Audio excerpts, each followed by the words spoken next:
Breaking a bone isn't a big deal. If you're my wife, be here in 3 minutes. While I was in the hospital, my husband insisted that I attend Samantha's wedding. He showed zero concern for my well-being. I finally confronted him, saying, "As of now, I quit being your wife." What? Caught off guard, he let out a gasp. This is my chance. I started my counterattack. I'll make him regret ever looking down on me. My name is Rachel. I'm 28. I have an older brother, Alexander, who is 4 years older than me. Both my parents are gone. They passed away when I was in middle school. At the time, Alexander was in high school. He dropped out to support me and got to work. I remember him juggling multiple part-time jobs. Alexander has been working at a certain company for about 10 years now. He was directly scouted by Joseph, the company's CEO, who valued Alexander's character. Alexander often mentions Joseph. He seems to have a deep respect for him, almost like a father figure. Joseph's nephew, Brian, was introduced to me 2 years ago. Alexander came home from work one day and said, "Joseph wants to introduce his nephew to you. What do you think?" I wasn't seeing anyone at the time, so I quickly accepted the offer. I thought, if it's the nephew of Joseph, whom Alexander trusts, he must be a good person. Having a boyfriend would put Alexander at ease, especially if it's Joseph's nephew. 2 weeks later, I was introduced to Brian. After a few dinner dates, he asked me to be his girlfriend. He was friendly, considerate, and adored his own sister. He reminded me of Alexander, and I immediately liked him. I agreed on the spot and began dating Brian. After a year of dating, we tied the knot. But 6 months into the marriage, I saw Brian's true colors. "Samantha is coming back home." Brian excitedly told me this a month ago. Samantha is Brian's sister, making her my sister-in-law. She had been living alone in the neighboring state, but decided to move back home until her wedding day. Brian's family home is only about a 15-minute walk from our house. Thrilled about his sister's return, Brian was in high spirits. The night before Samantha was set to move in with her in-laws, Brian suddenly said this: "Samantha is coming home tomorrow. Get everything ready to welcome her." I left my job to focus on homemaking after we got married. So I get that handling the household chores is my responsibility. Even so, I was slightly irked by the commanding tone in Brian's voice. Why the rush? I'm sure Samantha's parents are also excited for her return. Can't she come some other time? "Samantha comes first for me. I married you to have you serve her. Now you can finally fulfill that role, so get to work." I was speechless. Brian continued, "Don't you dare complain to Alexander. If I ask Joseph, he can fire your precious Alexander in no time." You can't be serious. "Do as you're told, and you don't have to worry. Got it?" I was devastated by his thinly veiled threat. Samantha, true to Brian's word, treated me like a servant. If I so much as frowned, she'd say, "I'll tell Joseph," and smirk along with Brian. I had no choice but to comply. She treated me like a slave and occasionally demanded money. I drew the line there, but Samantha smugly retorted, "Brian said, if you need money, ask Rachel. So, cough it up. Otherwise, I'll tell Joseph you were mean to me." I was at my wit's end. I withdrew some savings I'd built up before marriage and gave them to Samantha. I didn't want to be a burden to Alexander, who had always supported me. The only option left was to obey Brian and Samantha. The only glimmer of hope was that Samantha's stay at my in-laws was temporary. She set to get officially married the day after the wedding ceremony, and then they'll move to a new home in a different state. Until then, I have to hang on. That's what I kept telling myself to get through each day. One evening, just 3 days away from Samantha's wedding, Brian came home from work and dropped a bombshell. Prepare $10,000 as a wedding gift for Samantha. What?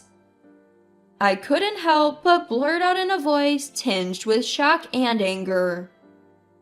Brian turned toward me, wearing a displeased expression. Look, I don't mind if you don't want to, but if you don't listen, we're getting a divorce. And your brother's job is done for, ha ha ha. I was speechless, stunned by the threat of divorce from my husband. Before I could say anything, Brian doubled down. Hey, I can divorce you anytime, you know. And with that, he waved a signed divorce paper in front of me. In a fit of frustration, I snatched the paper away from him. I shot him a piercing glare, but he remained defiant. Go ahead, make my day. Divorce me, and you and your brother are doomed. Hopeless, I felt cornered. I stormed out of the house, aimlessly wandering the nighttime streets. Why did it come to this? Devastated, mentally and physically, I felt completely lost. While attempting to descend a pedestrian bridge, my foot slipped. Ah! Before I could scream, I tumbled down to the ground below. I passed out as I hit the cold pavement. When I came to, I found myself in a hospital bed. Where am I? My brother Alexander peered into my face, full of concern. Rachel, are you all right? I was utterly confused. Observing my condition, Alexander explained what had happened. Last night, a passerby found me collapsed under the pedestrian bridge and called an ambulance. I had fractured my leg and would need a significant time to fully recover. I was even told I'd require long-term hospitalization and rehab. Alexander looked at me intently after his explanation. Why were you out at that hour? Brian hasn't even visited you in the hospital. Did something happen between you two? I could feel Alexander's genuine concern. I broke down, unable to hold back any longer. He only married me to use me. He threatened to fire you, Alexander, if I don't obey. I wanted to protect you, but now he's demanding $10,000 for Samantha's wedding gift. Alexander probably couldn't make heads or tails of my rambling. Even so, he nodded and simply said, You've been through a lot. After a good cry, I began to regain some semblance of composure. Alexander was radiating an aura of anger. After hearing my whole story, he smiled gently at me. You didn't have to worry about me. What I can't stand is seeing you hurting, Rachel. But thanks for having my back. He playfully tapped the top of my head. Despite being almost 30, it made me feel oddly secure. My phone rang right after I finished telling Alexander everything. It was a message from Brian. Hospitalized? Ha ha ha. Don't think that's getting you out of our wedding gift. Have $10,000 ready and come back now. Tomorrow's Samantha's wedding. He's always so concerned about Samantha, not a care about my health. Something inside me snapped. Enough is enough. I'm not putting up with this man anymore. That day I left home, I took my wallet, phone, and divorce papers.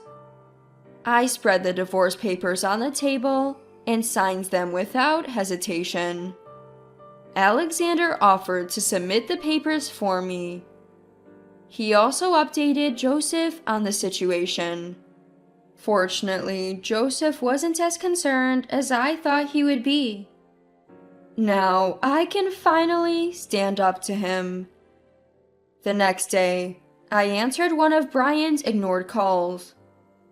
Don't you dare ignore me! The first thing out of his mouth was a shout. He was visibly angry. Brian raised his voice without even waiting for my reply. You planning on skipping Samantha's wedding? A fracture isn't that big a deal. Get over here in 3 minutes. And bring the gift money. I just quit being your wife. What? Caught off guard, he was speechless. What do you mean? Quit the nonsense and get over here. Or else I'll tell Joseph. I'm simply stating facts. We're divorced now, so no wedding and no gift. Want to tell Joseph? Go ahead. Your threats don't work anymore. He didn't know Alexander had already informed Joseph. Brian tried another threat. Don't mess around. Do you want Alexander to lose his job? Is that okay? After all he did for you? Brian seemed a bit panicked, perhaps because I was unusually defiant. Staying silent all this time now seemed so foolish. I decided to clue him in. Alexander won't be fired. You will. Alexander already told Joseph you've been threatening me. Joseph is not happy with you. That can't be. Joseph has been very fond of me. I was even fast-tracked into the company. There's no way he'd fire me. Believe what you want. You'll find out soon enough. Are you at Samantha's venue? If you are, try finding Joseph. I bet you can't. Your little scheme with your sister has already been reported. There's no way. Joseph is livid. Not only are you getting fired, Brian, but Samantha's little scheme will also come to light. Have fun at the wedding. My ex-husband seemed incredulous at my words. Now that I have nothing to fear, there's no need for me to be intimidated by him anymore. When I raised my voice, Brian responded with a submissive tone. Poor big brother of yours. Quit high school just to support his sister, and now he'll lose his job because of that sister. You think an underdog like him can easily find another job? Even Alexander will start disliking you, you know. Haha. Don't call my brother an underdog. You're the real underdog here. You sure you want to say that? I'm really going to fire him. Apologize now and bring me $1,000,000 and you're off the hook. You're Samantha's personal servant, after all. Bring me the $1,000,000 now. I completely lost my cool with my condescending ex-husband. Forgetting I was in the hospital, I shouted into the phone. The one who needs to apologize is you. What? Stunned by my loud voice, I didn't hold back. I won't forgive you even if you apologize. You're definitely getting fired. And your wedding? I bet none of your family will even show up. Joseph's been talking to everyone, you know. No way. Joseph wouldn't do that.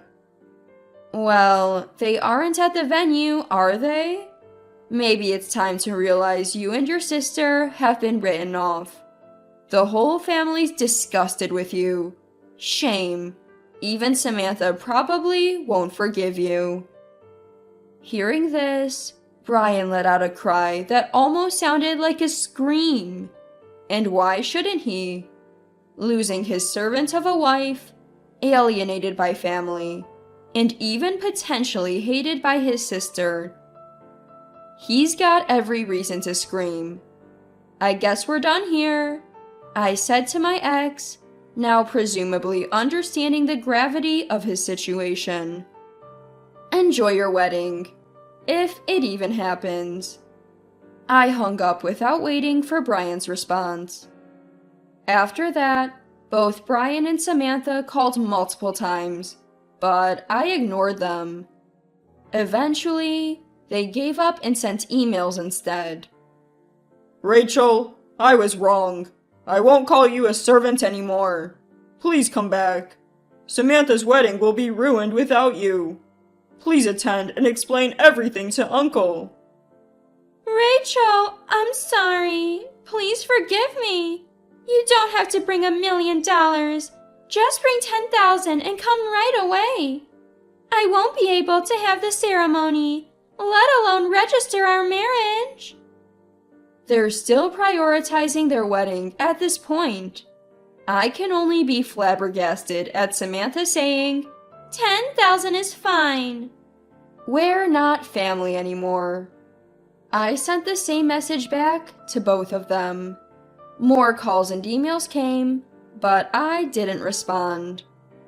Sometime later, Alexander came to my hospital room. Following him was Brian's uncle. As soon as Joseph locked eyes with me, he deeply bowed his head. My nephew really messed up. I'm truly sorry. I never thought he'd be such a person. Don't worry, it's not your fault, Joseph. Keep your head up. I fired Brian. From now on, both Brian and Samantha will get the cold shoulder from the entire family. I'll also talk to his father. I'm sure he'll discipline him. Is that so? Finally, it's over. Hearing Joseph's words, I felt relieved for the first time. Just as Joseph promised, Brian lost his job. Seems like his job hunt is struggling. He's never really looked for a job before. Samantha, who received pushback from all relatives, had her wedding canceled, just as expected.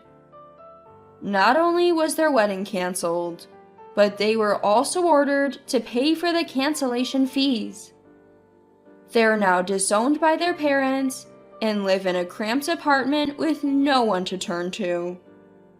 Brian is blamed by Samantha almost daily, saying, "This is all your fault." What was supposed to be happy co-living with his beloved sister turned into daily agony for him. Serves them right. As for me, thanks to Joseph's offer, I'm now working at the same company as Alexander. We've resumed our life together, just the two of us, living freely without any family interference. From now on, I plan to live a good life, supporting each other with Alexander.